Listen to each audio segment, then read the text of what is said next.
today's video ay magluluto tayo ng pork sinigang. Pero hindi naman kompleto yung ating ingredients, pero okay lang yan. Ang importante ay lasang sinigang. Wow. So ngayon mag-turn on tayo ng apoy. Painitin natin yung ating kawali.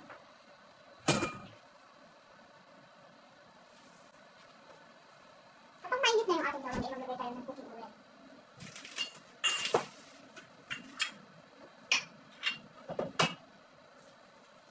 Konting cooking oil lang. Kasi yung pork yung lutuin natin, so oil na yung pork natin. And then, mag-isa tayo ng bawang. Yan. Sibuyas.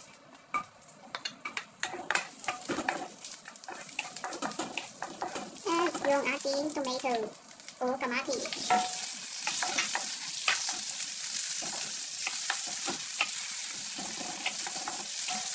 Kapag aromatic na, ilagay na natin yung ating pork.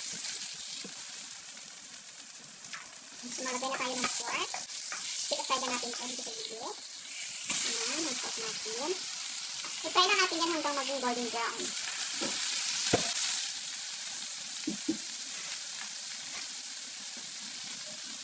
Ay, dami. Dito, dito. Apa? Kami yan? Sam? Ito side. Ito side.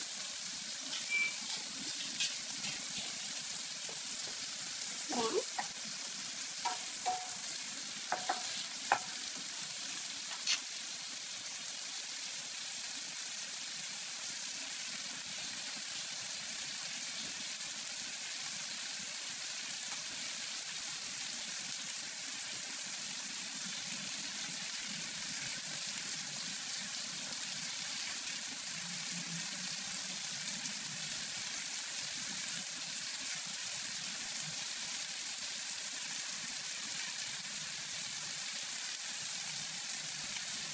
haluin natin.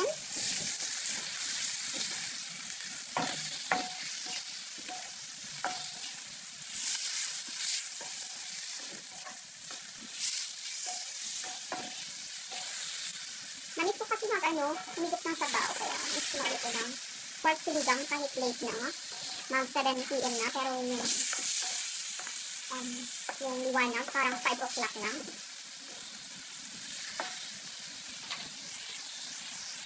So ayun guys, makikita nyo ay dito sa harap ng aming kusina yung dagat. Yan, ito ang ganda ng tanawin yan. Okay guys, stock sa ating luto. Ito ay balik-tarin na natin kasi nauubutan na siya ng kusina yun. Na-over ang ating apoy. Overheat. Yan ang tinitin na siya. Pag ganyan, maglagay tayo ng soy sauce. Maglagay tayo ng soy sauce para okay, ito na lasa. Then, ilagay din natin yung ating nor cubes para ma-sip-sip yung ating ingredients.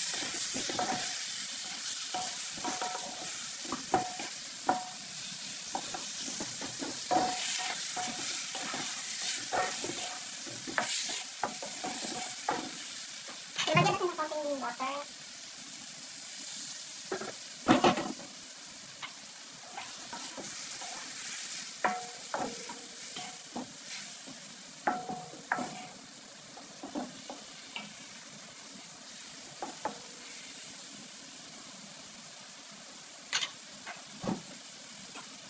Maglagay tayo ng white pepper.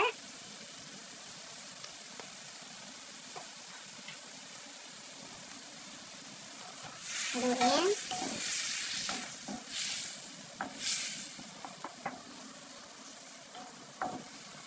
Masarap kasi kapag nasipsip ng baboy yung ating nilagay na nor cube at saka soy sauce.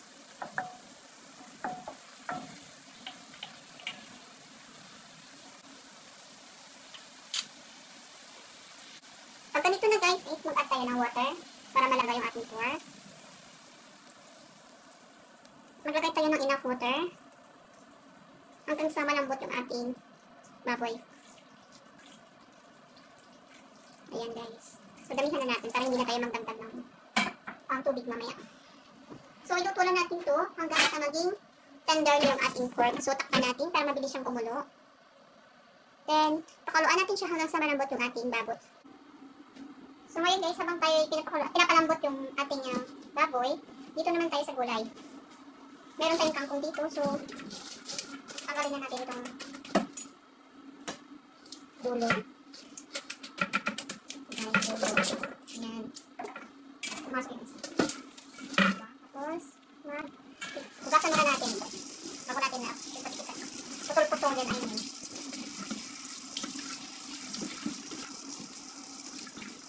And guys, nahugasan na natin. So, it's time naman para putulin natin yung ganito lang kahaba. Ayan.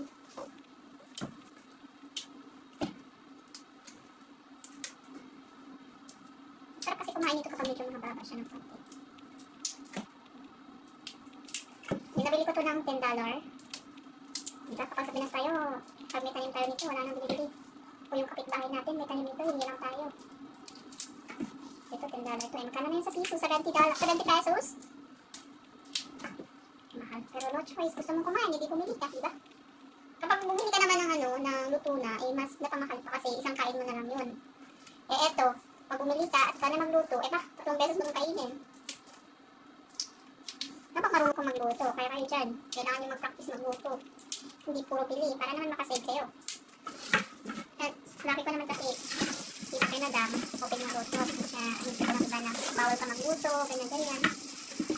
Ito, kahit anong lutuin ko, okay lang sa kanya.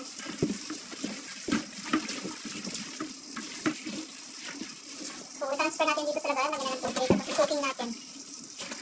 Cooking natin ito. Tapos maglagay tayo ng asin. Lagyan natin ng asin para baka hindi natin nakita yung mga alam niya na kumakapit siya. Yan yung may asin. So, mamaya pa natin ito gagalawin. Then, may nabili akong white radish, labanos. Kasi napakalaki, so hiwain na lang natin ito. Hindi natin nauubusin na pagluto. So, ganyan part ang yung lutuin natin dito. Itago na natin ito.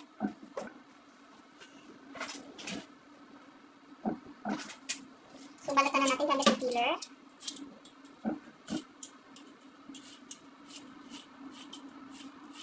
Mabilis guys kapag may peeler kayo.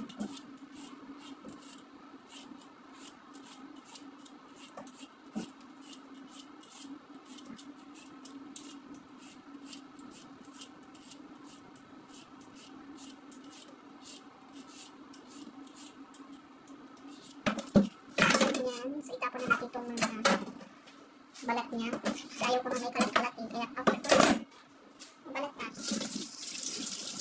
So, ayaw tapos ito natin dito. So, meron akong okra. So, yung ingredients lang na meron ako is wala ako. What I mean is, ingredients na meron ako, okra, alabanos, at saka kangkong lang. Pero kulang pa sana to eh. Dapat may balatong pa to. Yung string beans, at saka yung ano, yung eggplant, yung talong, eh, wala ako. So, anong meron tayo, yun lang yung gagamitin natin. Ingredients, diba? Hindi na tayo maghanap. Ganyan. So, hugasan na natin ito.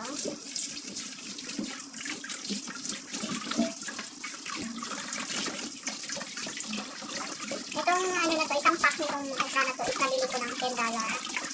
Diba maganda ang fresh? Pag nabili mo to sa supermarket is nakahalaga ng 20. O, diba?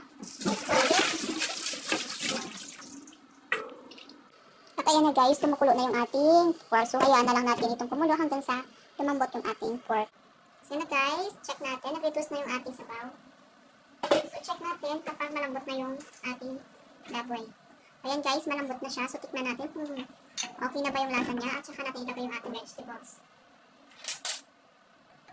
So, tikman muna natin siya. At tama nga ba o may kulang. So, magdagdag lang tayo ng konting patis. Patis na lang yung ilagay natin. Konti lang. At ilagay na natin yung ating labanos. So, ilagay na natin yung ating labanos. Ayan. Kasi medyo matagal ito maluto, yung ating labanos. So, hayaan na lang natin yan. Nakumulo. At naluto yung ating labanos. Takpan natin para mabilis siyang maluto. So, yan na guys. Kumulo na after 10 minutes. So, check natin kung malambot na yung ating labanos. So, malambot na yung ating radish. So, ilagay na natin yung ating okra. So, isabay na natin ilagay yung ating kangkong. Lagay natin ating kangkong. Mabilis na naman maluto yung bukal yan. Yan.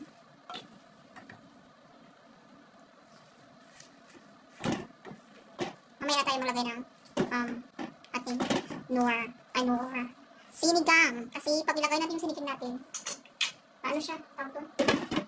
Basta maasim. Ang tawag doon? Kalimutan ko na.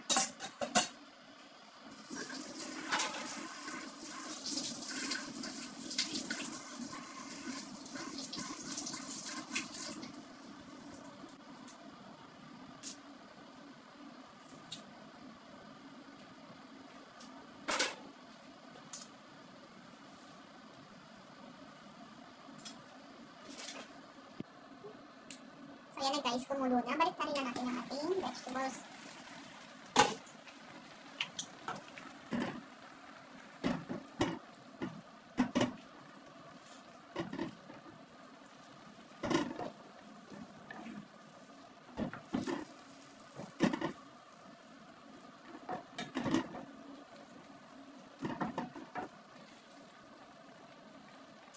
At, it's time na para maglagay tayo ng ating more sinigang sa sampalo. So, ilagay na natin ito lahat kasi gusto kong maasim talaga siya. Wala na ito. Konti lang naman ito eh.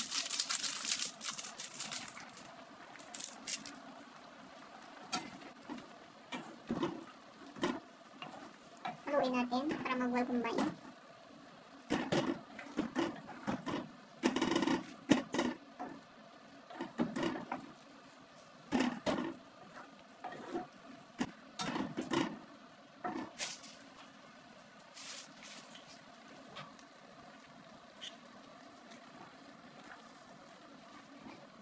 So, takpan natin. Pakuluan natin ng 2 beses.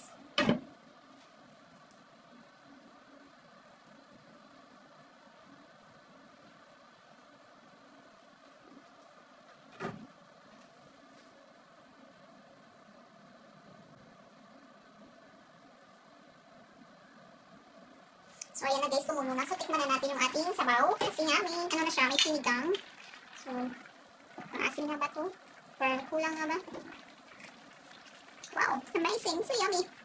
Sarap niya guys. So maglagay tayo ng spring onion sa top. Kasi luto na siya. Sarap. So i-turn off na natin yung apoy. Charan! At ayan na guys, ready ng ating homemade sinigang. Thank you for watching. Bye!